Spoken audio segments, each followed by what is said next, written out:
Galera, Insurecast na área, começando aqui mais um episódio. Eu, Rafael Bruno. E Rodrigo Arasaki. E hoje, com grande honra, recebendo aqui Eduardo Takahashi, CEO da Willis. Muito obrigado, Eduardo. Poxa, que honra, obrigado pelo convite e realmente parabéns pelo trabalho que vocês fazem de divulgar todos os assuntos do mercado. Parabéns e obrigado pelo convite.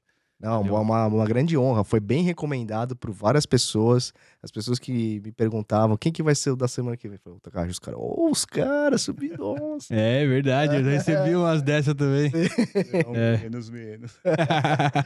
Boa, galera. E antes de começar nosso incrível bate-papo, fomos nossos patrocinadores. Conheça a OpenTech, uma empresa que traz com tecnologia soluções para alta performance em gestão logística e gerenciamento de risco.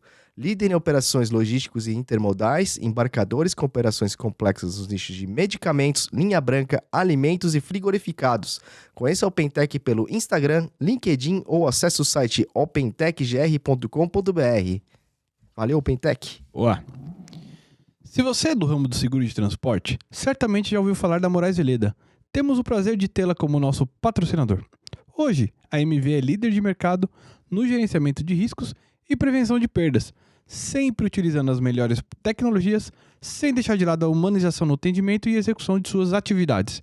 A Moraes Veleda possui uma software house pronta para desenvolver aplicativos personalizados para você ganhar tempo, reduzir custos e potencializar resultados. A Moraes Veleda vai muito além das soluções habituais, utilizando sua experiência de 23 anos para estar à frente de suas necessidades. Lá, eles consideram que missão dada... É missão cumprida. Valeu, Veleda. Boa, Japinha. E como de costume, deixando aqui também uma sugestão de literatura, Seguros de Risco de Engenharia no Brasil, de Walter Polido. Tá aqui, pessoal. Quer adquirir esse exemplar? Entre no site da editora Roncarate e peça o seu. Combinado? Além desse, tem muitos outros lá, hein? Sim, Vários sim. temas interessantes e relevantes. E galera, antes de a gente começar nesse nosso incrível bate-papo aqui com o Takahashi, recadinhos aqui iniciais, cara, não se inscrever no nosso canal, né, no Insurecast, dentro do YouTube, deixar aquele like maroto, se inscrever, compartilhar com os amiguinhos, com os colegas de mercado e divulgar o máximo possível esse bate-papo, porque, assim, são temas muito relevantes para o nosso dia a dia, para a nossa sociedade. Cara, vai por mim, cara, é muito bom. Deixa o like lá, não custa nada, não custa nem um segundo, é só clicar lá no like lá, já tá resolvido, ajuda bastante a esse vídeo chegar a mais gente. Boa. E sempre lembrando, galera, quer ajudar a gente? Patrocínio @insurecast.com.br. Não quer patrocinar, mas quer fortalecer aqui o nosso projeto, tem os botãozinhos do Valeu Demais e do Superchat. Isso aí, vocês podem Fique à doar vontade para qualquer valor. qualquer valor, é isso aí. Combinado? Beleza, bora lá? Bora. Takahashi, muito obrigado aqui por aceitar nosso convite. De fato, é uma grande honra ter recebê-lo aqui. Conta aí um pouquinho de vocês, para quem não te conhece, ainda não sabe, que é muito difícil não saber quem é você no mercado, mas, enfim. Bom, Eduardo Takahashi, eu sou, como acho que é clichê, né? Como todo mundo começou no mercado, entrei por acaso, e eu diria até meio contrariado, né? Eu me formei engenheiro e estava numa época, era 93, 94, era uma crise econômica muito difícil no Brasil, né? Então o emprego era uma coisa difícil de você encontrar, recém-formado ali, e achei um anúncio na faculdade procurando engenheiros para trabalhar em seguros, né? Eu falei, poxa, seguro, eu não tenho nada de seguro, mas vou lá, né? Estou precisando de um emprego. E fui, fizeram milhões de testes comigo, era uma corretora francesa, né? E que cuidava de um cliente, praticamente de um cliente só, né? Um cliente francês, e precisavam de um engenheiro para fazer inspeção de loss prevention, né? De prevenção de perdas. E eu falei assim, bom, passei nos testes, recebi uma proposta de emprego, vou trabalhar, fico 6 meses aqui e depois arranjo uma coisa melhor, né? Uhum. Isso faz quase 30 anos que eu tô Nossa! procurando uma coisa melhor para fazer, né? Mas é muito legal, né? Porque você entra no universo do seguro e fazendo principalmente essa questão de visitar cliente, né? Visitar fábrica, olhar risco, né? Uhum. Coisas tangíveis assim. Você conhece muitas indústrias, né? Você conhece muitos segmentos de negócio. E a coisa mais legal que tinha de fazer inspeção de risco, não é uma coisa tão legal assim, mas era no final da visita, sempre a empresa te dava um brindezinho daquilo que ela produzia, né? Legal. Infelizmente, eu só ia em fábrica de vidro, né, fábrica de abrasivo, então eles me davam lá uma lixinha de presente, um negocinho de vidro, mas é muito legal começar a carreira desse jeito. Caraca. E como que foi essa transição? Isso até é uma pergunta pessoal, que também, óbvio, pro transporte eu tenho esse background aí de não só background, da minha atual função tá no Loss Prevention. Como é que foi essa sua transição de sair dessa área de inspeção e tal e partir para outras funções até chegar ao cargo de CEO? Olha, foi uma coisa, eu diria assim, quase natural, né? Era uma corretora de seguros pequena, né? Apesar de ser internacional, e era pequena, tinham poucos recursos, né? Poucos funcionários, Aham. e eu ia muito visitar as fábricas, né? Aí o pessoal olhava assim, pô, o japonês do seguro, né?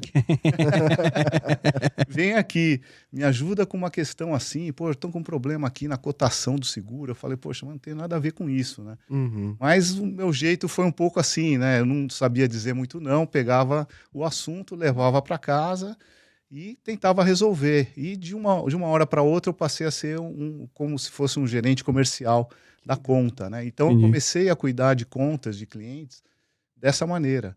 E aí a gente foi ganhando outras contas, né? Era uma conta de uma empresa só, depois foi ganhando outra. E eu passei a ser gestor de uma unidade de negócios. Em dado momento, a March comprou essa empresa, né? Então fui para a March e cuidei desse portfólio de negócios que veio dessa corretora francesa. Aham. Aí, não sei por que, me deram a unidade japonesa, né? Que era uma corretora japonesa que eles tinham comprado. Aham. Aí eu cuidava das contas francesas, japonesas, e aí comecei a cuidar de contas internacionais, e aí foi, né? Aí foi a história de cuidar de contas, e comecei a viajar bastante também, né? Por conta dessas contas, né? Sempre tinha alguma questão para olhar na casa matriz das empresas, né? Tinha apresentação, tinha visita, né? E aí foi. E aí fui virando meio que um diretor comercial, fui virando gerente de unidade, gestor de negócios, e você acaba, assim, ganhando exposição nesse sentido, né? Aham. Em algum momento eu fui para ser o diretor da área da March no Rio de Janeiro, né? Teve que mudar pra lá? Mudei para lá, né? Mudei para lá. Tudo a ver também, né? Uhum. Um japonês que não...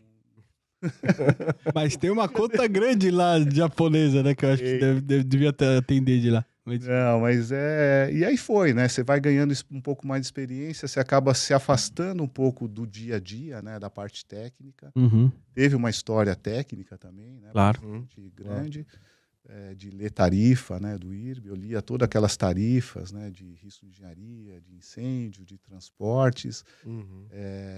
no começo da carreira, né? E você acaba se especializando em alguns temas. Uhum. E é isso, né? Acho que é cuidar de cliente, né? A vida passa a ser cuidar de cliente, que é o objetivo final do nosso negócio, né? Boa, boa. Takahashi, e você chegou a passar por seguradora também ou sempre foi na parte de corretora, internacional e tudo isso? Então, fiquei 21 anos na March e saí da March por uma proposta para ir para o Safra Seguradora, do Banco Safra, né? Eles tinham um desejo de montar uma estrutura mais comercial, Uhum. em cima de um produto do seguro garantia judicial que competia com a fiança bancária. Uhum. Então o banco tinha fiança bancária, Uhum. ia nos clientes, os clientes falavam, não, eu já estou fazendo seguro. Né? Tá. Então, assim, mas eu tenho a seguradora, então eu vou montar esse produto aqui dentro de casa. Foi um pouco essa história, né? No final, fiquei pouco tempo lá. Uhum. E aí fui para Aon, fiquei mais 6 ou 7 anos lá, e aí vim para cá, para Willis. Né? Trabalhou com o Nagano lá, não? No Safra? Nagano, João Botelho? João Botelho eu trabalhei bastante. O Nagano foi meu gerente e o João Botelho meu superintendente no Itaú. Grande abraço pra eles também, se tiver João assistindo. Botelho tá lá até agora. Tá lá. Acho que o Nagano tá lá também, Maurício Nagano. É o Nagano, lembro do Nagano. Boa. Abraço pros dois aí. Boa. E o Takahashi, indo nessa questão que você trabalhou em grandes empresas aí, corretoras e tal, elas hoje a gente tem um mercado muito grande, né? Tem espaço para todo mundo, né? Em corretoras de pequeno e médios. E assim, o que a gente ouve de algumas pessoas e tal é que essas grandes elas são é muito difícil competir com elas. Você acha que é um mercado que, na sua visão, ela é dominada pelos grandes players ou ainda há espaço para quem quiser se aventurar nesse ramo? Não, eu acho que tem espaço para todo mundo, né? Tem espaço para todo mundo, né? Uhum. O que eu falei até agora um pouco, né? Acho que você tendo a visão do cliente, né? Uhum. E assim, as grandes corretoras, elas têm um poder, né, de negociação muito grande, porque elas movimentam volumes de prêmios muito grandes, então elas conseguem condições, às vezes, diferenciadas com as seguradoras, né? Uhum. Mas, em alguns momentos, elas pecam por não ter muita especialização em determinados segmentos de negócio, em determinados produtos, né? Tá Então, bom. sempre tem espaço, né, no médio mercado. Hoje o médio mercado ele é corporativo, né, ele é super pouco explorado, né, então acho que Hum. tem muita oportunidade aí. E os nichos de negócios, né, as indústrias, ou os produtos, o agronegócio, né, operações portuárias, coisas que você precisa realmente de um expertise um pouco mais profundo, né, de Uhum. determinados assuntos, e as grandes corretoras às vezes têm isso, né, mas não conseguem articular tudo ao mesmo tempo, né. Uhum. Então elas focam nas coisas grandes e às vezes deixam de lado alguns outros segmentos, aí algumas necessidades desses clientes, né. Então acho que tem espaço para todo mundo, sim. E eu não sei, mas eu imagino que, assim, o bom de estar numa multinacional também é você importar conhecimentos. Sei lá, às vezes está surgindo um segmento novo de seguro, alguma coisa assim, você consegue ter esse intercâmbio. Tem isso mesmo ou não? Não, acho que tem sim, bastante. Tem a possibilidade de você ter acesso a muita informação, muita inteligência de outros mercados, né. Então, mas tem que ter o segredo do negócio é você conseguir trazer isso e, em tese, tropicalizar para que faça sentido para o seu cliente local, para a indústria local, Boa. para a geografia, né. Uhum. Então, quando você fala assim: "Ah, vamos fazer seguro para catástrofes, né, naturais", vale muito para alguns mercados, para outros, às vezes, não faz tanto sentido, né. Então, você tem muita expertise aí fora, mas às vezes não cabe aqui, né. Riscos cibernéticos ou riscos climáticos, às vezes faz mais sentido ou não faz mais sentido. Então, é um pouco disso, né. Você tem acesso a esse tipo de coisa, mas acho que talvez a primeira coisa é você entender o que o seu mercado, o que o seu cliente precisa neste momento, né. E aí você busca lá fora o que você precisa, trazer para ele, né, para adicionar valor. Até dentro desse assunto, eu estava até conversando com um colega de trabalho hoje. Eh, eu queria um pouco da sua visão de como que você entende, o papel do corretor neste cenário. Ou seja, você entende ele um representante do segurado, um representante da seguradora, um mediador? Como é que você acha que, o corretor deve ser encarado e a importância dele nesse mercado? Eu acho que o corretor, enfim, eu estou numa corretora, né, Uhum, uhum. que, dá valor aqui Perfeito. àquilo que a gente Sim, faz, né. claro. Eu acho que o corretor tem um papel fundamental, nesse nosso mercado, né. Eh, e por que isso? Porque o corretor é o que está mais próximo ou que está bem próximo do cliente e da necessidade do cliente, né. Então, quando Uhum. você fala seguro, para mim, ele é um instrumento de transferência de riscos ou de mitigação de risco, né. Então, o corretor, junto com o seu cliente, ele consegue avaliar risco, prioridade, apetite, necessidade, momento. Então, você consegue, junto com o cliente, ajudá-lo a definir uma estratégia de governança e mitigação de risco. Em algum momento, toda essa conversa, toda essa estratégia que você tem com o cliente vai acabar no seguro. Então, eu acho que essa conversa de valor, né, de consultoria é super importante. O corretor tem toda a possibilidade de dar isso ao cliente, né. Quando você vai para o mercado seguradora, a seguradora, a seguradora dá a solução, né, para aquilo que você já definiu antes. Então, já defini com o meu cliente que naquele risco ele quer transferir para seguro, para um terceiro. Pode ser para uma seguradora, pode ser por um outro instrumento de transferência de risco. Mas você já aportou o seu valor ali. E aí o segundo papel do corretor, que é um papel consequente a essa primeira ação, é de precificar esse risco. Trazer para o cliente falando o seguinte: nós definimos que íamos transferir esse risco para um terceiro. Este terceiro está nos cobrando isso pelo risco. O cliente pode chegar a definir assim: não, então eu assumo o risco porque a minha estrutura de capital permite isso, né? Então tem essa conversa que eu acho que o corretor ainda tem muito valor nesse mercado, e de trazer opções, quando a gente fala de varejo, né, um pouco mais de massificados, de trazer soluções para o cliente que não seja exclusivamente de uma seguradora, né? Trazer opções e forçar as seguradoras a buscarem a inovação, né? Perfeito. E eventualmente até analisar a seguradora que seja mais, não sei, adequada. Ó, essa aqui tem um produto mais adequado para o seu risco, ainda que seja mais caro ou mais barato, enfim. Ou ele tem expertise voltado no que você precisa. Né? Essa aí tem em outro lugar. Exato. Né? Não, exatamente, até porque a especialização da seguradora em determinado produto, em determinada solução, ela não vai só na oferta do produto. Né? Ela acompanha a vida do... É todo o serviço, né, envolvido? Serviço envolvido, né, da prevenção de perdas, né, de olhar o risco e acompanhá-lo e de pagar o sinistro e fazer uma boa regulação do processo de sinistro. Né? Então, a seguradora é o produto, você casa com o produto. Né? E aquele produto ele tem vida, né? Durante o período de vigência da pólice, o cliente se movimenta, né? Então a seguradora tem que estar muito bem antenada com esse movimento, né? Não é só a cotação. Né? Boa. E Takahashi, deixa eu perguntar uma coisa, na sua visão, opinião. Hoje você tem, o Brasil ele é muito forte na questão de agro. Você fala muito de agro já há um bom tempo, é o que movimenta o país, né? O que consegue exportar a maior parte dos produtos. E a gente ouve falar muito também de problemas que aconteceram no seguro de agro com grandes. Você acha que essas mudanças climáticas têm afetado ou não realmente uma coincidência que tenham acontecido? Por que está tendo tanto... Se fala tanto em agro hoje em dia nos seguros? Não, acho que não se fala somente em agro, né? Acho que você tocou bem a questão da mudança climática, né? Nós lá na WTW, a gente tem algumas grandes estratégias, né, de negócio, e que não é somente local, é uma estratégia regional e global, né? Uma delas, a gente fala muito do que a gente chama de natural resources, né? Recursos naturais.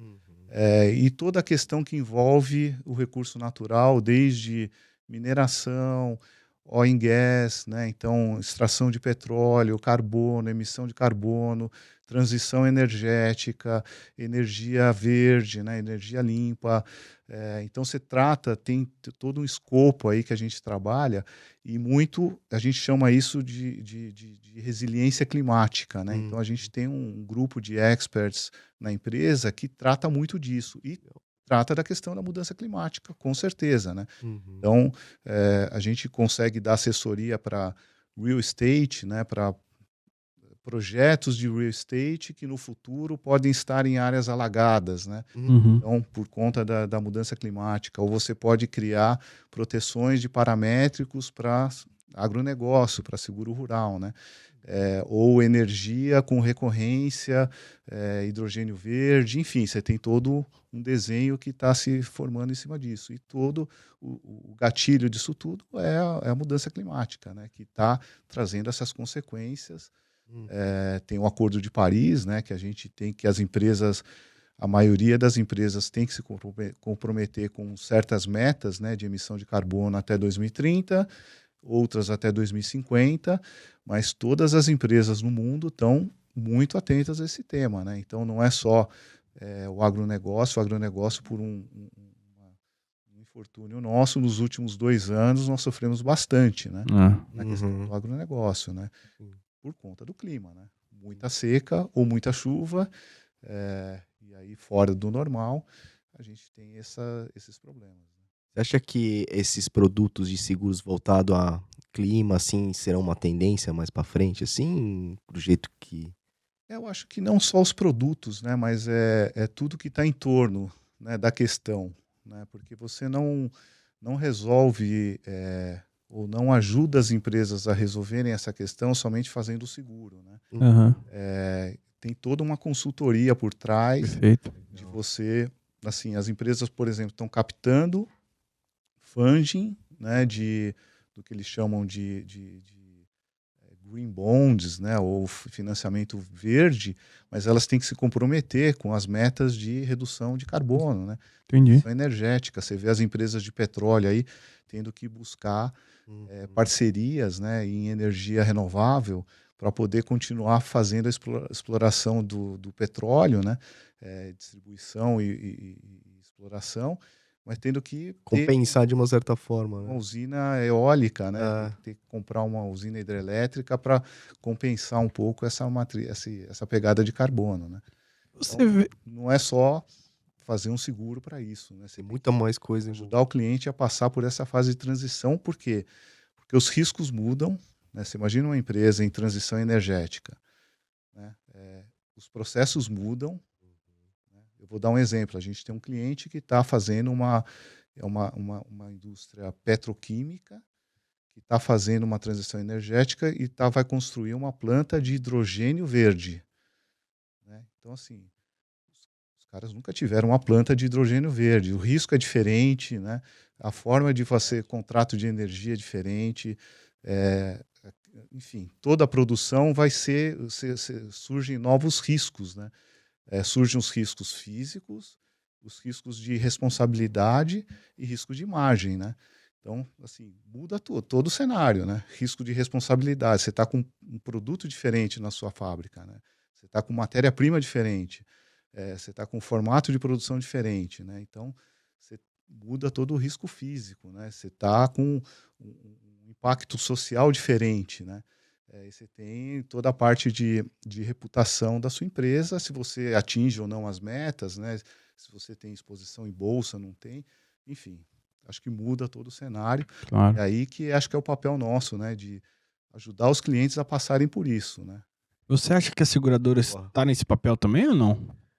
Eu acho que as seguradoras, de maneira geral, muitas delas no mundo já se comprometeram com essa redução na pegada de carbono, né? Então tem muitas seguradoras que já não subscrevem nem riscos, né, associados a por exemplo, produção de carvão, Uhum. né? A empresa fala assim, não subscreva esse risco aqui, não estou com vocês, né? Petrobras, né? Tem seguradora que já não faz mais seguro para a Petrobras, né? Então eu acho que as seguradoras estão se mexendo. Na minha visão, talvez não na velocidade que o mundo está se movimentando, mas eu acho que tem um caminho aí bom que elas estão buscando, né? Quando você olha, você vai fazer hoje um processo de cotação de D&O, Uhum. a primeira coisa que eles pedem é assim, como que a empresa está olhando de forma responsável para a questão do ESG, né? Questão do meio ambiente, né?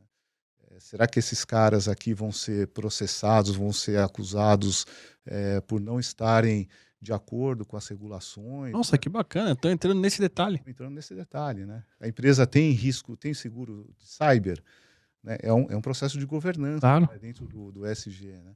Então, tem todo esse envolvimento aí que eu acho que o mercado está evoluindo muito nesse sentido, né? Uhum. As companhias, mas isso você acha que vem por conta das seguradoras, ou vamos pegar o topo, vai, seguradoras, resseguradoras, seguradoras e corretoras, ou o mercado de seguros está se unindo para tratar dessas questões de ESG? Eu acho que é um pouco de tudo, né? Seguradora, de novo, na minha visão, né? Ela acaba aprendendo depois de um grande sinistro, né? Depois de Entendi. uma perda grande, né? Uhum. Então, quando acontecem as perdas, né? Eles falam, poxa, a gente tem que achar outro mecanismo, né? De perguntar as coisas para os nossos clientes, de entender o risco dele, né? Então, o risco ele tem evoluído de uma maneira muito rápida, né? Às vezes as seguradoras conseguem acompanhar, às vezes elas têm que tomar uma porrada para depois se ajustar, né? Eu acho, eu tô de fora, enfim, não sou do ramo, posso estar falando besteira aqui, mas eu vi um pouquinho disso no cyber. Quando começou o cyber, muita gente falando de cyber, muita gente vendendo cobertura de cyber. aí parece que recuaram, não sei o que aconteceu, e agora eles estão se reformatando um novo produto, eu não sei. Faz sentido isso que eu tô falando ou não? Não, faz sentido, né? Eu acho que, de novo, né? Cyber mexe com tecnologia. Aham. A tecnologia evolui muito mais rápido que qualquer mercado. Né? Isso. Então, assim, o sinistro Onde tá acontece hoje, muito cara? muito antes do que você imagina. E o mercado sofreu bastante, né? Assim como o mercado de agro no Aham. Brasil, o mercado de cyber no mundo sofreu bastante, né? Muito prejuízo. Então, Uhum. todo mundo recuou. E agora estão começando a voltar com um outro olhar, né? Um pouco de olhar de entender mais o risco, de Uhum. fato, né? Acho que é um processo, né? Tem aquele processo que você tá entrando, quer entrar. Já parece que tá tudo preparado. Aí quando chega lá e vê, não tá tão preparado assim. É Aí verdade. volta, deixa eu entender, porque não é bem do que eu tava pensando. Aí começa a analisar, desenvolve alguns métodos e tudo, pra depois, né? Eu digo assim, as empresas vão estar mais amadurecidas pra poder lidar Sim. com esse tipo de risco. Experiência, né? Experiência, exato. Agora, Takahashi, falando um pouquinho do momento atual do mercado, especialmente do que a gente tem visto aí no mundo das corretoras, o que mais se fala são M&As, para todo lado. Como é que isso impacta, assim, para você, no seu dia a dia, quando você vê concorrentes se juntando, ou até mesmo quando você vê oportunidades de repente? Como é que é isso no seu dia a dia, assim? Eu diria que assim, a WTW é uma empresa que tem quase 200 anos de vida, né? Uhum, Ela sempre teve, assim, tem uma estabilidade muito grande na sua estratégia, né? E há 8 anos atrás a gente fez a compra da Towers Watson, né? uhum, A Willis, corretora, Towers Watson é uma consultoria, né, de capital humano, de investimentos, etc., de previdência. Então, assim, a gente tem uma estratégia muito estável, uma proposta de valor muito ampla, né? Por que eu estou falando isso? Porque a gente consegue falar de riscos, de pessoas, de capital, quase que, assim, na sua totalidade, né? Então, quando você fala assim, as empresas estão se juntando, ou estão fazendo o processo de M&A, etc., depende muito da estratégia de cada empresa, né? Tem empresas que não têm uma especialização em determinado segmento de negócio, em determinado produto. Então faz muito sentido para ela trazer o expertise, né? Não é só trazer o cliente, não é só trazer a receita, mas trazer o capital intelectual. Né? Então, assim, nesse momento faz sentido. Tem empresas que estão com estratégias de crescimento mais rápido, né? Então, elas vão comprar mais do mesmo. tá bom. Então, a gente está vendo empresas comprando mais do mesmo, entre aspas, que é para aumentar o seu volume de negócios, né?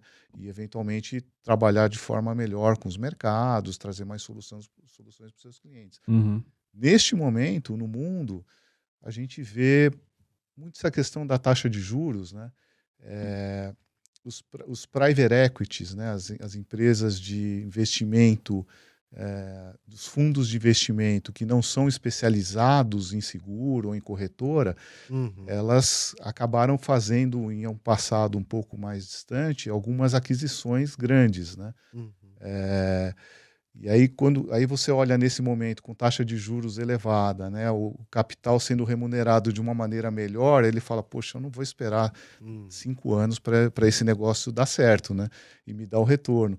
Então, eles estão tentando tirar um pouco o pé, uhum, né, de corretora, de seguradora, indo para mercado financeiro, né, que paga um pouco melhor. Né? Então, perfeito. depende de muito da estratégia de cada um. Né? Ou seja, é melhor ter o dinheiro na mão e fazer render do que esperar o retorno, né? Isso são para várias coisas, né? E Takahashi, vocês passaram por algo, uma quase fusão recentemente. Isso de alguma forma deixou algum, como é que eu posso dizer, alguma consequência? Ou seja, vocês tiveram que se reinventar ou reestruturar, ou enfim, como é que foi esse momento e como é que vocês saíram ou se enxergam nos próximos passos aí? É uma pergunta difícil, né? Eu estava do outro lado, né? Na verdade, eu não estava, eu estava na Aon, né? Nesse Uhum. momento. Caraca. Eu tava, foi Ah, março de agora que 2020. Poxa. Era março de 2020. Eu lembro que, vou lembrar bem das datas, mas assim, 7, 8, 9 de março foi anunciada a fusão das duas empresas, né? sujeita aí às aprovações dos órgãos reguladores, e no dia 13 ou no dia 10 de março foi anunciada a pandemia, né? Então, assim, foram 2 eventos, em tese, catastróficos para as 2 empresas, né? Perfeito. Catastróficos no sentido, em qualquer sentido, né? Sim. Todo mundo vai para casa, tentar descobrir como que faz para trabalhar a partir de agora, Uhum. e as 2 empresas acabando de anunciar a fusão, né? A maior fusão do mercado de seguros, né? Era uma operação de 30 bilhões de dólares, né? Um monstro aquilo. E aí ficou, né? Eu acho que assim, acho que foi ruim para as 2 empresas, foi bom no seguinte sentido, né? Acho que as 2 empresas conseguiram, ao longo do processo, olhar uma para a outra e entender que tem coisas boas que a gente não está fazendo desse lado que eles estão fazendo, e tem coisas boas que eles estão fazendo que a gente não está fazendo. Então, acho que assim, essa troca de boas práticas foi muito boa para as 2 empresas, né? Então, as 2 saíram, depois da não fusão, com alguns planos importantes na sua cabeça, né? Poxa, eu tenho que a Willys, né, que não tinha assim um viés tão comercial agressivo, ela passou a olhar, falar assim, essa questão é primordial para o crescimento, Uhum. né? A Aon, quando olhou aquele processo todo de expertise, de indústria, né, sustentabilidade, retenção, falou, poxa, a gente precisa cuidar melhor aqui do nosso processo de relacionamento com o cliente, etc., né? Então, acho que as 2 tiraram boas coisas desse trabalho. E as 2 tiveram consequências ruins também em função disso tudo, né? Eu acho que sair de uma não fusão, né, é difícil, né, porque você já tinha planejado muita coisa, você já tinha definido estruturas, reestruturações, Uhum. e aí você executa ou não executa, né? Mas eu vejo mais coisas boas, né? Uhum. Durante o processo, acho que foi muito difícil para as 2, né? Uhum. O nível de incerteza é ruim, né? Você numa pandemia, o nível de incerteza grande, né, em relação ao futuro das empresas, é difícil. Mas acho que saindo disso, as 2, cada uma seguiu o seu caminho, e as 2 melhoraram, né? Ou procuraram melhorias nos seus processos. E para o mercado, teve alguma questão assim, após anunciar a não fusão? Sei lá, tem alguma preocupação até de passar algum recado pro mercado? Ó, não fundimos, mas estamos aqui, não sei, agora conta comigo de novo, enfim. Tem esse passar essa mensagem, não? Não, eu acho que a mensagem veio do próprio mercado, né? Do mercado dos clientes, né? Tem muito cliente que falou, poxa, que bom que Ufa. vocês... que a gente tem mais uma opção. Tinha uma preocupação, a gente continua tendo mais uma opção. Perfeito. Continua tendo mais... Isso eu ouvi muito, sabia, Takahashi? Isso eu ouvi muito. A gente ouve até hoje, né? Até hoje a gente ouve dos clientes, aí até clientes que saíram durante o processo de fusão e estão voltando agora, falam, poxa, ainda bem, né, que vocês voltaram e que estão aí fortes, tal, porque a gente gostava muito, né, do serviço de vocês, Uhum. e a gente tem essa opção, né? E as seguradoras também, né? Eu acho que as seguradoras, no fundo, elas preferem, né? Elas, assim, ninguém gosta de muito monopólio, né? A gente brigou tanto para quebrar o monopólio do IRB, né? E pra ter mais opções. Eu acho que as seguradoras também, né, tem mais um canal de distribuição diferente, né, que você pode distribuir produtos de várias formas diferentes, né? Acho que foi bom para todo mundo. Eu lembro que foi também meio que seguido, teve aquela questão da March com o JLT, depois passou um tempinho, aí veio essa notícia. Alguns anos, né? Vai ficar entre as 2, né? E assim, o Takahashi, como CEO, assim, qual que é o nível de preocupação, assim? Porque a pressão deve ser forte também em relação a isso. Pessoas, gente, equipes. Como é lidar com isso? Não deve ser um trabalho fácil, né? Porque é muita gente envolvida, né? Não sei se... é duro falar isso, mas acho que não é isso sobre sua responsabilidade, né? Mas... não deixa de ser. Não deixa de ser. Eu acho que assim, ao longo do tempo, né, ao longo da minha carreira, eu sempre exerci uma coisa que acho que me fez bem e que me colocou assim num caminho bom, que era ter empatia, né? Empatia no seguinte sentido, né? Não tem problema que você não tenha que ouvir, que você não tenha que entender, né? Desde uma proposta que um colega seu recebeu da concorrência, que você tem que entender, tem que acertar, tem que ajustar, até assim, de equipes, de times, etc. Né? Então, eu diria o seguinte, né? O poder ele é muito solitário, né? Sempre falo isso para todo mundo. Né? E é muito difícil você tomar decisão se você não ouve as pessoas. Né? Então, ter essa empatia, né? Fazer discussões, ouvir bastante, entender o que acontece.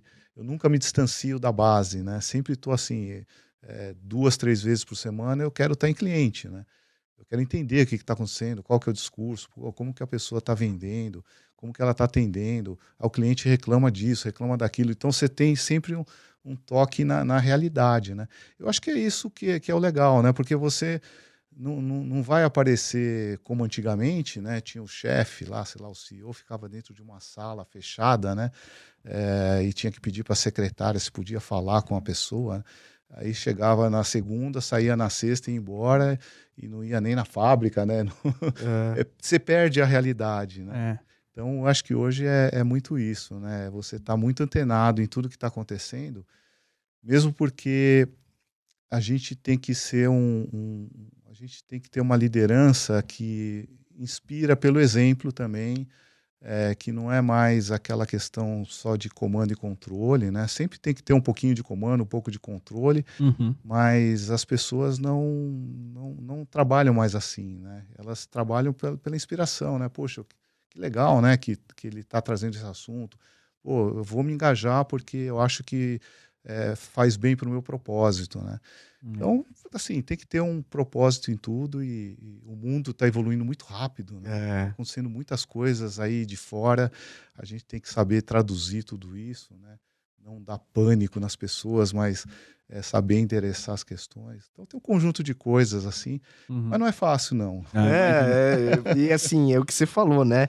O mundo tá mudando tão rápido que eu acho que é primordial, né? O presidente de uma empresa, ele tá antenado com as coisas que estão acontecendo, ele tem que estar atualizado. E as pessoas saber quem é o presidente da empresa, porque é uma coisa que ele falou antigamente, os CEOs Tava numa numa salinha. sala e tal. Às vezes o funcionário passava, quem que é esse cara aí, né? Tinha esse, né, de fisicamente falando, lógico, o nome talvez todo mundo saiba quem é, mas de saber quem é mesmo, né? Exato. E você falou uma coisa interessante, né, dos funcionários estarem aderentes ali aos valores da empresa. E eu acho que essa é uma coisa que especialmente a nova geração vem muito forte, né, Takahashi? Pô, não gostei dos valores dessa empresa, vou embora. Tipo, não tem vergonha nenhuma, ou enfim. Óbvio, tem toda a questão de emprego, é importante, necessidade, etc. Mas eu vi uma pesquisa recentemente que isso é muito forte, assim. A galera quer estar muito engajada com... os valores da empresa são os valores que eu tenho e vice-versa, né? Que não precisaria dizer, diga-se de passagem. Tem isso? Vocês se preocupam com isso? E não só tá na parede, assim, mas tá na prática, né? Não, isso tem que estar... Isso, para mim, é a coisa mais importante que a gente tem que ter quando a gente lidera um time, lidera uma empresa, né? A gente sabe... Assim, ninguém precisa dizer, mas a gente sabe o que tem que fazer. Então, a gente respondia, né, 3 perguntas básicas. O que é para fazer? Né? Então, a gente sempre sabe. Né? A meta é essa, o número é esse, você tem que fazer isso. Né? Como fazer? Né? Antigamente, ou até pouco tempo atrás, eu diria até hoje, ainda tem gente que faz assim, como você tem que fazer? Você tem que fazer assim, assim, assim. Né? E quem vai fazer? Quem vai fazer é você. Né? Então, eram um pouco essas perguntas que eram respondidas. Né? Hoje continua da mesma forma, acho que a gente sabe o que tem que fazer, né? Como tem que fazer, e como tem que fazer mudou um pouco, né? A gente tem que fazer de uma maneira talvez hoje mais lúdica, né? Do que não tem muita teoria em cima disso, né? Um pouco errar e acertar. Quem tem que fazer já não é só você, né? Hoje o trabalho em equipe é primordial, né? Você não consegue, né, achar uma caneta. Se não tiver uma caneta, se você pedir uma caneta para alguém, você vai ter que precisar de 3, 4 pessoas, né? Que tem que buscar isso, aquilo, enfim. O trabalho em equipe é muito importante e o mais importante é por que você está fazendo aquilo, né? Que tem a ver com propósito. E não é o propósito da empresa. Essa é a palavra, legal. Tem a ver com o propósito da empresa, tem a ver com valores, né, o propósito pessoal. Hoje se trabalha muito a questão do propósito nesses temas um pouco revestidos de ESG, né, inclusão e diversidade, né, tem que ter os valores estão aí, né, proteção ao meio ambiente, né, fazer o bem, né, fazer o bem na parte social, né, fazer direito, fazer bem, fazer certo, que é a governança, né, do ESG, e tem a inclusão e diversidade, né, então é um tema extremamente importante. E isso acho que acaba ajudando a gente a colocar os valores da empresa alinhados com essas questões e ter um discurso, não somente o discurso, né, mas fazer isso na prática, né, ter uma liderança inclusiva, né, ter uma liderança participativa, promover o trabalho em equipe, né, trazer as pessoas. Eu sempre falo o seguinte, vou falar para o resto da vida, né, trabalhe com gente boa e do bem, né, a gente sempre procura assim, quem que é o melhor técnico de transportes? O fulano, mas ele é do bem? Puta, não sei, tem um histórico ruim aqui e ali. Então, assim, eu prefiro não trazer, né? Agora, assim, quem que é o melhor cara do bem? Esse cara, ele manja um pouco de transporte? Acho que ele manja, dá pra gente moldar aqui, ensinar um pouquinho. Então, traz esse cara. Boa. Né? Então, acho que é um pouco esse é o discurso que a gente tem que ter hoje. Boa. Traz um ambiente melhor, porque é muito mais fácil ter isso do que depois tentar corrigir. O comportamento é mais difícil, né? O jeito, né? A técnica você aprende, né? Você ensina, né? E hoje, Takahashi... E falando em transporte, vocês levaram um cara desse jeito aí, bom tecnicamente e muito do bem, que é o Gabrielzinho lá. Trabalhou comigo na XL. Vai me pagar um almoço depois, hein? Tô brincando. Mas... Takahashi, e dentro dessas questões de ESG, assim, tudo, o que a Willys está fazendo hoje, assim, em relação a esse tema, assim? E para que caminho vai? Você acha que não é moda, é para ficar, tem que realmente trabalhar? Tem empresas que ainda precisam melhorar nesse ponto. Como que a Willys vê essa questão?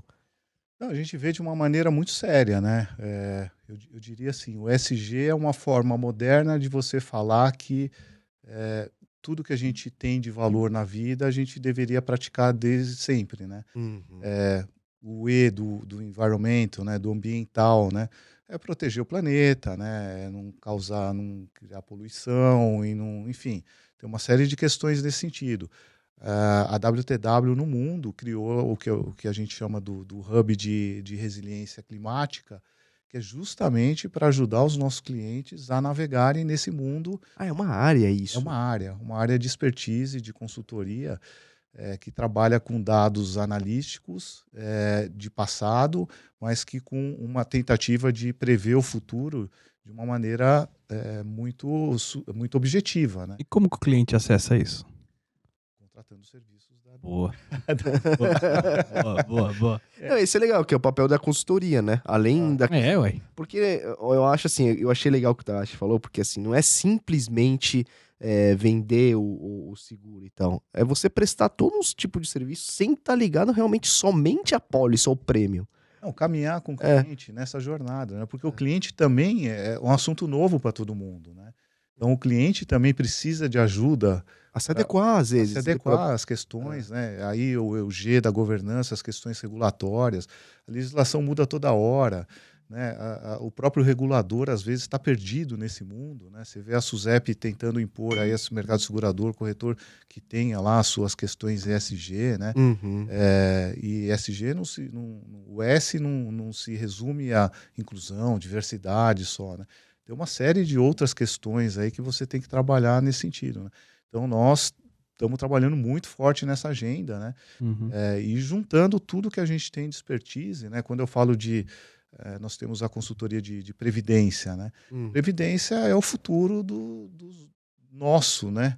Lá quando a gente sair da empresa ou quando a gente se aposentar, não é a previdência do governo que a gente vai sobreviver com ela, né?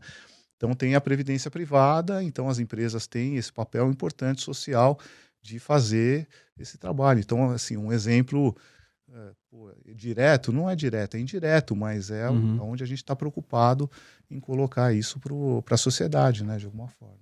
E Takahashi, desculpa te atrapalhar, mas assim, aproveitar que o cara tá aí, né, cara?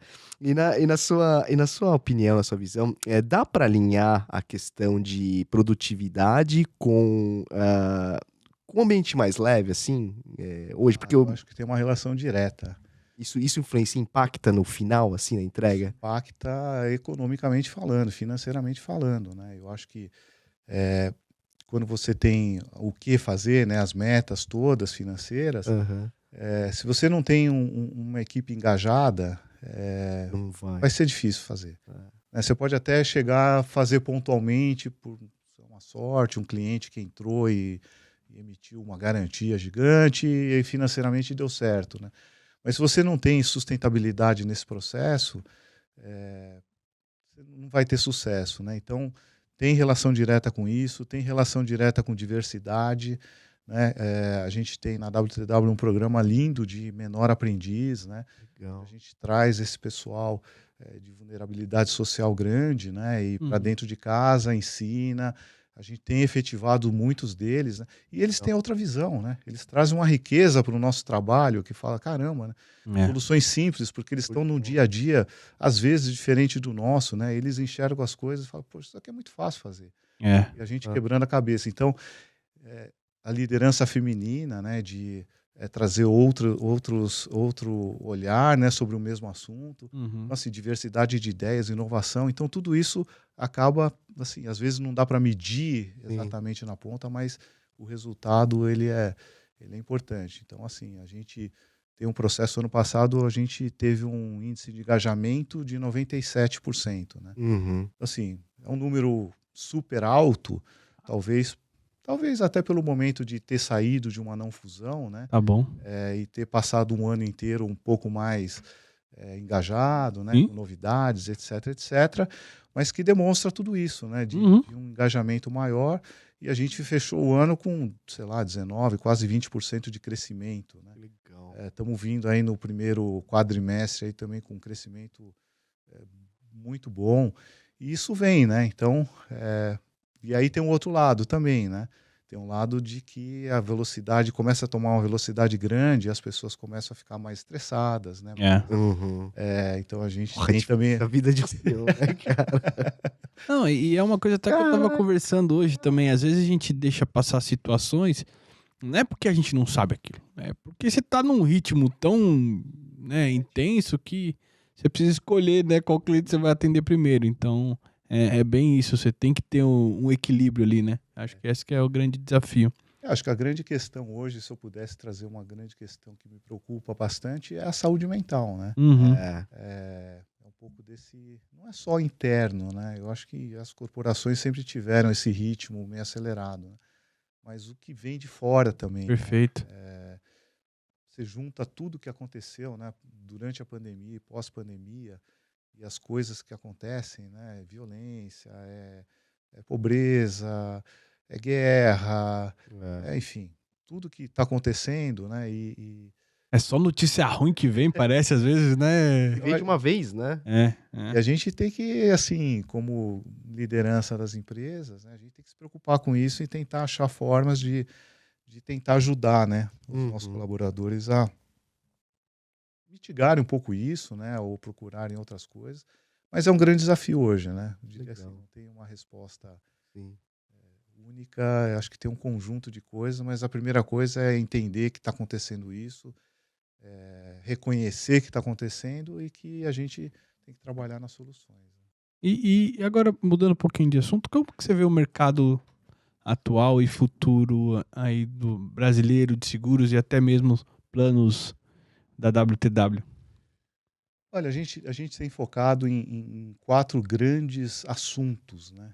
4 grandes temas onde a gente acha que pode trazer aí bastante solução para os clientes, né? E trazer coisas novas para o mercado, ou seja, o que eu digo coisas novas? Não é fazer mais do mesmo, é continuar fazendo mais do mesmo e criar o que a gente chama de prêmio novo, né? A gente precisa criar prêmio novo para o nosso mercado seguro.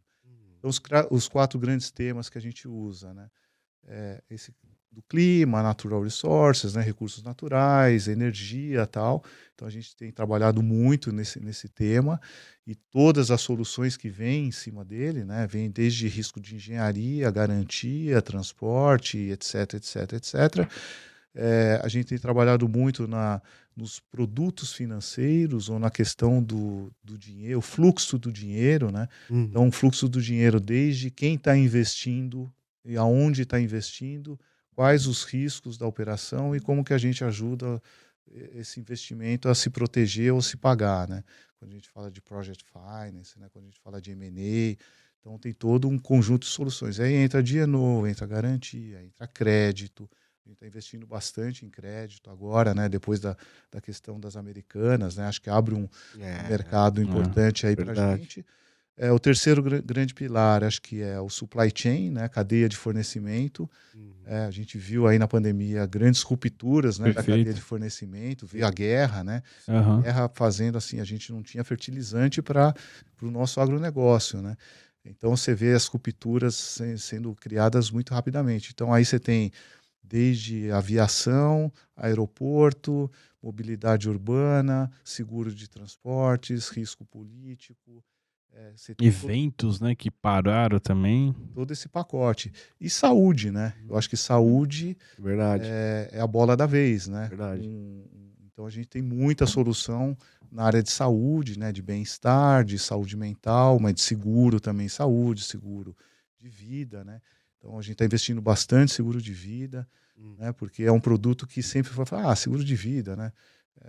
Era produto que você ia no banco, o cara te vendia o seguro de vida, né? Para te dar alguma coisinha lá. Hoje, assim, virou um produto essencial, né? Para a sobrevivência de uma família, né? Sobrevivência dos filhos, né? No caso de uma falta. Então a gente está investindo bastante nisso e na saúde, né? Os custos médicos, as novas doenças, as novas questões, né? De cuidado da saúde e o custo de saúde no mundo inteiro, né? Cada vez mais proibitivos, né? Então são 4 grandes pilares assim, fora o médio mercado, né? O massificado aí. A gente tem um projeto muito bonito de bancassurance, né? Que a gente tem um contrato bom aí com um banco, onde a gente consegue distribuir de forma massificada, ainda muito atrelado a financiamento, né? O seguro rural, né? O seguro de equipamento para o agronegócio, o seguro de multirrisco, para o médio mercado, né? Eu acho que é isso que a gente começa a criar prêmio novo para o mercado. Legal. Como é que funciona? Eu tenho curiosidade disso, dessa operação bancassurance. E até a participação da Willis nisso. É basicamente juntar uma seguradora com quem vende os financiamentos na ponta e, obviamente, desenhar ali o produto em conjunto. Como é que funciona isso? Não, esse processo é um processo de uma cocorretagem, uma corretora do banco, né? Tá bom. Eles ficam basicamente responsáveis pela venda do seguro e nós ficamos responsáveis pela operação e pela criação dos produtos, né? Ah, entendi. Então a gente cria os produtos, distribui, e eles, junto com o financiamento, geralmente com financiamento, eles dão financiamento e oferecem um seguro que tem que proteger aquele financiamento. Tá bom. Então, ele não vai dar um dinheiro para você comprar uma colheitadeira. Se a colheitadeira for roubada, você não tem nem mais como pagar o financiamento de volta, né? Então você tem que ter uma certa proteção para que financeiramente o cara tenha o dinheiro para pagar o financiamento de volta, né? No pessoa física, é isso que se chama prestamista? O prestamista é o pessoa física, né? É isso, né? Fazendo um paralelo, basicamente é isso. É isso. Tá bom, entendi. Não, você cria um círculo, né? Um vai Que aí você protegendo o outro, um segura o isso, outro, né? É isso aí, você vai protegendo o negócio em si, porque no fim do dia você tá protegendo inclusive empregos ali, porque... É né? verdade.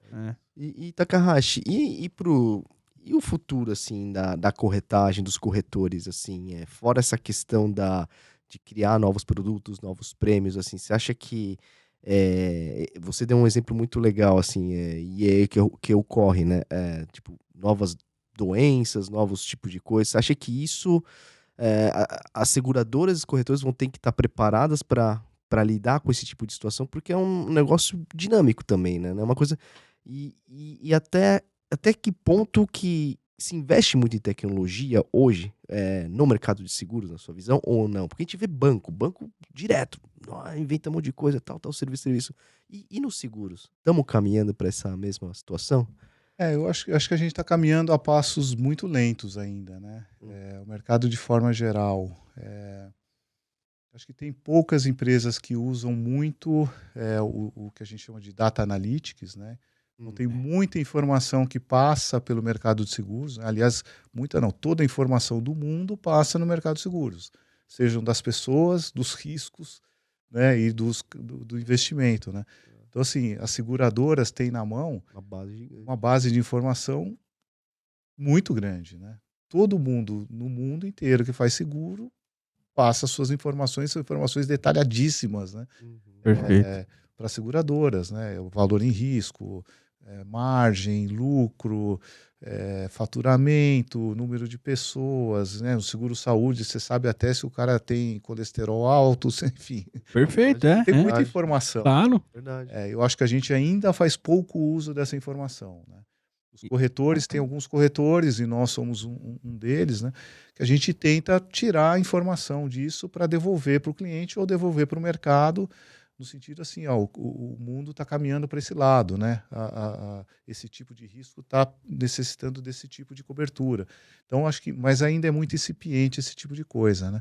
E tem um outro aspecto que a gente está começando a ver, que é a questão da inteligência artificial, né? Aí você fala assim, poxa, daqui a pouco todo mundo tem inteligência artificial, você não precisa mais de corretor de seguros e às vezes nem de underwriter de seguradora. Exato. Tem algumas coisas que vão ser bem algoritmo, preditivas, né? Algoritmo, sai o preço lá, a cobertura e tal. Mas eu acho que a gente ainda não está nesse caminho, não. Acho que tem um caminho longo pela frente aí e o capital intelectual, a consultoria ainda é muito importante, né? Porque o corretor de seguros não é só cotação, né? Não é só cotar uma pólice de seguro. Tem, talvez, uma migração muito maior para relacionamento e consultoria, né? Acho que o corretor tá salvo, né? A seguradora. A seguradora é primordial. Sem seguradora não existe mercado. Porque realmente, assim, é assustador, né? É assustador e bom também, por um certo lado, né? Você vê as coisas evoluindo, a inteligência artificial chegando, aí você vê notícias das coisas que a inteligência artificial vem fazendo, é absurdo, assim. Pode realmente, depende de uma base, igual você falou, de dados, você consegue substituir um underwriter fácil, assim. O Japa falou que pega agora os questionários, joga lá no chat GPT e fala, subscreve aí pra mim. Mas assim, só digita lá. Se a gente conseguir utilizar a inteligência artificial de modo inteligente, a inteligência artificial ela tem resposta para a média das coisas. É isso. Boa. Para as coisas que são normais aí, que já tem o histórico, né? Uhum. Tudo aquilo que sai um pouquinho da curva, acho que precisa de capital intelectual, né? Precisa de gente para ajustar, para ter flexibilidade. A inteligência artificial ainda não tem a flexibilidade que o ser humano tem, né? E eu tenho usado bastante, te confesso. Olha, e algumas... Não, uso mesmo. Não, mas eu uso mesmo. E até pra eu aprender também. Porque tem coisas que nem a gente, né? Aí eu jogo lá algumas coisas e aí você vê que você consegue debater com o negócio. Não, mas você tem certeza disso? E aquilo ali? Legal, Não, mas você não viu isso daqui. Aí você consegue... Eu acho que o ponto é, às vezes, você vai ensinando a máquina também nesse ponto, né? E eu acho que esse é o nosso papel como especialista. Interpretar aquilo que vem da máquina e ver se faz sentido pro teu negócio, para aquele teu cliente especificamente, para aquela operação específica. Você vê hoje nos bancos, né, e as lojas de varejo, os aplicativos, sempre tem lá um chatbot, né, um bonequinho virtual lá que vai te respondendo as coisas, né? Mas sempre vai ter um problema, você não vai entrar para discutir com o banco, perguntar dia a dia, qual que é o meu saldo? Você vai entrar porque você tem um problema para resolver, né? E aquela inteligência artificial dá raiva, ainda não resolve o problema. Você tem que falar com alguém, né? Perfeito. Eu assim, brincadeiras à parte, outro dia, até porque é legal brincar ali mesmo, né, no chat, nesses OpenAI da vida e tal. Eu falei, cotar um seguro baseado nisso, ele trouxe um prêmio, assim, né? Mas puta que pariu. E aí você deu um desconto de 77%. Tipo assim, de fato faria muito sentido, mas é fora da realidade, assim. É muito fora da realidade, assim. É tipo assim, você tem um valor em risco de 100 milhões. O prêmio deveria ser de 20 milhões, 30 milhões. Caraca, velho. Entendi. Mas realmente precisa ainda da calibragem do ser humano para isso, né? Mas eu espero que a inteligência artificial não substitua a gente até eu me aposentar. Boa. Aí depois... Assina embaixo Bom, aí, dá uma alongada. O próprio criador do ChatGPT falou, acho que foi num podcast que eu vi também, um americano ali, dizendo que realmente teria que ter uma regulamentação por conta disso. Porque tá evoluindo muito rápido essa questão. É. Precisa ter um certo receio. E eu acho que com isso vai vir até seguros diferentes, né? A gente vai ter riscos diferentes e seguros diferentes dentro daquilo que você comentou, né? Tá com os olhos abertos para trazer novos prêmios pro mercado, não só... Mas eu acho que assim, a inteligência artificial vai ajudar a gente bastante em serviço, né? O dia a dia, né? Do nosso dia a dia de corretor, né? Atender um sinistro, atender uma dúvida, fazer um endosso, sei lá, alguma coisa um pouco mais simples, né? Sim. Mas a parte intelectual ainda é do ser humano. Perfeito, concordo. Show. Obrigado, Takahashi. Obrigado por ter estado aqui conosco. Mas já, cara. Foi um bate-papo, assim, muito enriquecedor pra mim, tá? Pra mim também, E te desejo todo o sucesso do mundo aí. Obrigado. Muito obrigado. Obrigado a vocês e desejo o mesmo sucesso. O que precisar de mim, contem comigo. Valeu, Takahashi. Puta bate-papo animal, cara. Puta bate-papo cabeça, cara. Sempre o aprendizado aqui, né? Isso aqui tá sendo, igual você fala, né? Uma pós-graduação aqui de tanta gente, né? A gente vai batendo, vai conhecendo, vai enriquecendo, cara. Obrigado. E galera, deixa os recados finais aqui, só avisar, não deixe de novo de se inscrever no nosso canal, deixar aquele like lá, curta, compartilhe esse vídeo. A gente também tá no Spotify, no Deezer, pra quem quiser escutar, né? Não precisa deixar o celular ligado, estiver na academia, no carro, no trânsito. Bate-papo como esse do Takahashi. Sigam a gente nas redes sociais, no LinkedIn, no Instagram. Quantos funcionários tem a Willis hoje, Takahashi? Hoje aqui, mais ou menos? no mundo, cerca de 45 mil. Aqui no Brasil, 900 e poucos. Ok, não espero menos que 900 e poucas curtidas lá. Obrigado, viu, Takahashi? E galera, sempre lembrando, o SureCast é um projeto social, projeto pessoal meu e do Rodrigo. Nada que falamos aqui tem que ver com as empresas que a gente trabalha ou que eventualmente já trabalhamos. Takahashi, muito obrigado novamente. Não, obrigado a vocês e convidando de novo, eu tô aqui. Boa. Olá, boa. Valeu. Fechado. Valeu Valeu pessoal. Até a próxima. Valeu.